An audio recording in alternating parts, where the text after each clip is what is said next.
সুপ্রিয় দর্শক মণ্ডলী, আজকে সফলতার গল্পের মধ্যে রয়েছে খোকন। এক দরিদ্র পরিবারের ছেলে ছিল। ছোটবেলা থেকে সে পড়াশোনায় ভালো ছিল, কিন্তু পরিবারের অভাবের কারণে বই কেনার টাকা ছিল না। তাই সে বাজারে দোকানে কাজ করত এবং অন্যের দোকানে মালামাল বই নিত। এই টাকা দিয়ে পরিবারের খরচ চালাতো। গ্রামের মানুষ সবাই বলতো, এই ছেলেটার কিছু হবে না, শ্রমিক হয়ে থাকবে।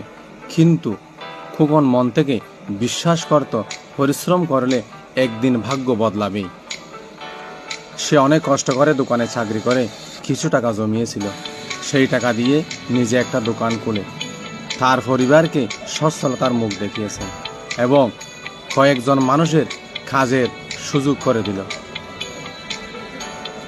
সবাই ভালো থাকবেন, সুস্থ থাকবেন এই কামনায়। আল্লাহ হাফেজ।